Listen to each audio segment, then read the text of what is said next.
It starts with a vibration, a single, dull hum in the pocket of a handmade suit. Then, silence. There is no notification. There is no missed call icon blinking on the screen. To the naked eye, looking at the sleek black glass of the smartphone, absolutely nothing has happened.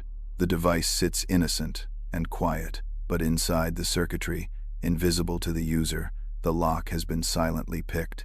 The digital doors have been thrown wide open. This isn't a scene from a futuristic cyberpunk dystopia. It is the cold, terrifying reality of a Tuesday afternoon in 2018. The phone in question belongs to one of the richest men in the world, and without him touching a single button, without him making a single mistake, his most intimate secrets are being siphoned away. Private photos, encrypted messages, real-time location, passwords. The device meant to connect him to the world has just been weaponized against him.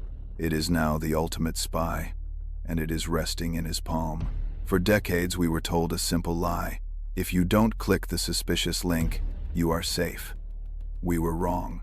In the darkest shadows of modern cyber warfare, the rules have changed.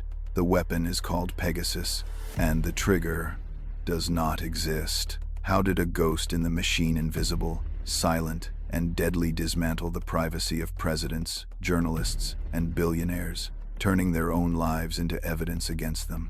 To understand this nightmare, we must rewind. We leave the panicked boardrooms of American billionaires and travel to the sun-drenched coast of Herzliya, Israel. Here, amidst gleaming glass towers and manicured tech parks, lies the heart of a different kind of industry. This is not Silicon Valley, where they build apps to deliver your groceries or stream your music. This is the birthplace of digital munitions. In 2010, 3 founders established the NSO Group. Their pitch was seductive, almost noble. In a world plagued by encrypted terror networks where criminals hide behind the mathematical walls of WhatsApp and Signal, governments were going blind. They claimed intelligence agencies needed a skeleton key, a way to break the unbreakable, to stop bombings and save lives. NSO Group promised to be that key. They were the good guys, selling strictly to vetted government agencies to fight crime and terrorism. But the digital arms trade is a murky business. When you build a weapon that can bypass the defenses of the most secure operating systems on Earth, iOS and Android, you have created something more valuable than gold and more dangerous than a missile. A missile destroys a building. This software destroys anonymity. For years, hacking was a clumsy dance. It required human error.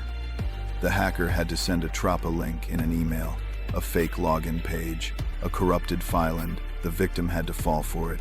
It was a game of psychology, of phishing. If the victim was paranoid enough, if they never clicked, they remained safe. This was the one-click era. But NSO engineers looked at this limitation and saw a problem to be solved. They asked a terrifying question: what if the user does nothing? They began hunting for the rarest of digital artifacts, zero-day vulnerabilities. These are flaws in the software code that even the manufacturers Apple or Google don't know exist. They are open windows in a house that the owner thinks is sealed shut. NSO took these vulnerabilities and weaponized them into an exploit chain known as zero-click. The mechanics are chillingly elegant. A specialized data packet is sent to the target's phone number. It looks like a video call setup or a simple text message to the network. The phone's operating system receives the data, tries to process it to determine if it should ring or display a notification, and in that split second of processing before the user even knows a call is coming, the malicious code overflows the memory buffer. The code executes. The infection is instant. By the time the phone registers a missed call, the device is no longer yours. It belongs to the client who paid millions of dollars for access, and the client list was growing. It wasn't just democracies fighting terror.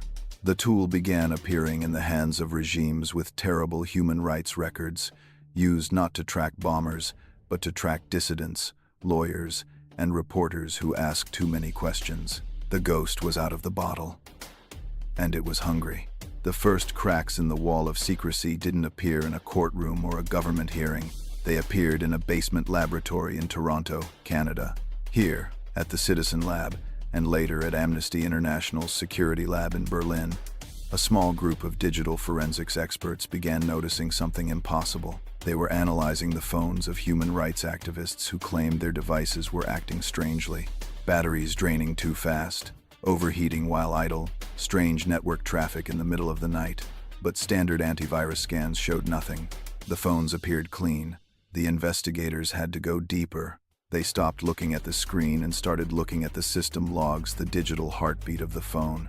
In the chaotic noise of thousands of lines of code, they found an anomaly.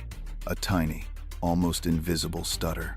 It was a crash report for a process associated with iMessage or WhatsApp, followed immediately by a command to delete the crash report itself. It was a fingerprint, a digital ghost trying to wipe its own footprints in the snow. The breakthrough came when they analyzed the iPhone X of Jeff Bezos. In May 2018, Bezos received a video file via WhatsApp from the personal account of Mohammed bin Salman, the Crown Prince of Saudi Arabia. It seemed like a friendly diplomatic gesture, a video file, encrypted, innocuous. But forensic analysis by FTI Consulting later revealed a horrifying timeline. Within hours of that video file being delivered, the data outflow from Bezos's phone spiked by 29,000%. It wasn't a trickle, it was a fire hose. For months, gigabytes of data were being pumped out of his device into servers overseas. The timeline was irrefutable. The zero-click exploit had ridden in on the back of that video file, silently unpacking its payload while the video played.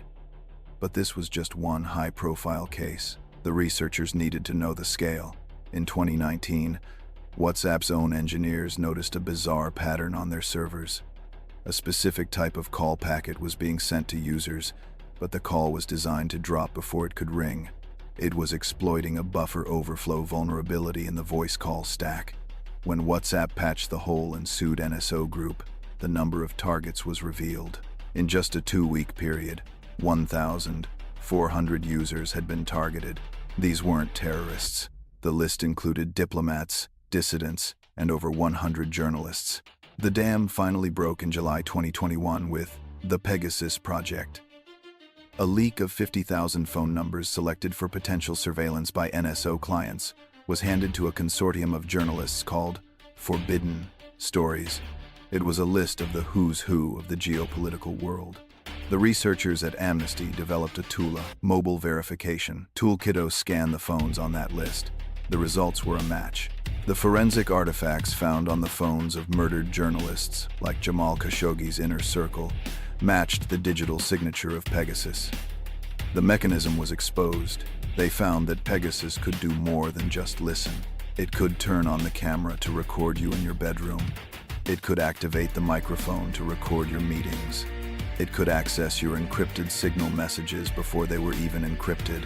It could scrape your passwords, your banking details, your entire digital identity. The investigation revealed a terrifying truth. The vulnerability wasn't just in the software, it was in the ecosystem. We carry these devices everywhere. We trust them with everything. And the investigators realized they were in a race against time. Every time they found a zero-click method and Apple patched it, NSO's engineers were already working on the next one. One door closes, another window opens. It was a war fought in code, invisible to the public. But the casualties were real people. The silence of the researchers' lab was heavy with the knowledge that by exposing this, they too had likely become targets. The hunter had been spotted, but the beast was still loose. The fallout was nuclear. For the first time in history, the titans of Silicon Valley stopped competing with each other and turned their gaze toward the common enemy. In a landmark move, WhatsApp's parent company, Meta, filed a lawsuit against the NSO Group in a California federal court. Apple followed suit soon after, issuing a threat notification to targeted users worldwide and seeking a permanent injunction to ban NSO from ever using Apple software again. The courtroom drama wasn't about a single hacker in a hoodie. It was a clash of ideologies. On one side, the trillion-dollar tech empires, arguing that their platforms, the digital public squares of the modern age, must remain secure sanctuaries. On the other, the NSO Group, arguing a defense of sovereign immunity. Their lawyers stood firm, claiming they were merely a vendor for foreign governments, and thus, like the governments themselves, could not be sued in a US court. They repeated their mantra, "We build the gun, we do not pull the trigger," but the judge didn't buy it. The immunity defense was stripped away. The courts ruled that selling a weapon does not grant you the diplomatic shield of a nation-state. Then came the hammer blow. In November 2021, the United States Department of Commerce made a move usually reserved for rogue states and terror financiers. They placed the NSO Group on the entity list. It was a blacklist that effectively cut off the company from American technology. For a firm that relies on analyzing American operating systems running on American chips, this was an economic death sentence. Publicly, NSO reeled. Their CEO stepped down. Debts mounted. The mercenaries were suddenly outcasts. But as the legal gavels banged and the headlines faded, a colder, harder truth settled in. The verdict of the court was one thing. The verdict of reality was another. We look at the smartphone sitting on the table. It still looks pristine, but the illusion is shattered. The visual verdict is terrifyingly clear. Imagine a mechanical spider, cold and metallic, crawling out from the speaker of that device. Its legs have pierced the glass screen. The cracks are spreading. Even if NSO Group is bankrupt tomorrow, the blueprint is already out. They proved that zero-click is possible. They proved that privacy is just a temporary state of being, easily revoked by anyone with enough money. Other companies, operating in even darker shadows, have watched, learned, and are ready to fill the void. The legal victory was just a bandage on a bullet wound. The spider is not just in the phone, it is in the system. And the glass, the trust we placed in the device that sleeps next to our heads, is permanently cracked. So, where does this leave us? The lawsuits will drag on for years. The names of the companies might change from NSO to something new. Something vaguer, but the market for your secrets isn't going away. It is booming. For the victims, the damage is permanent. It is a psychological scar that doesn't heal. Imagine living your life knowing that at any moment, the device in your pocket could turn against you.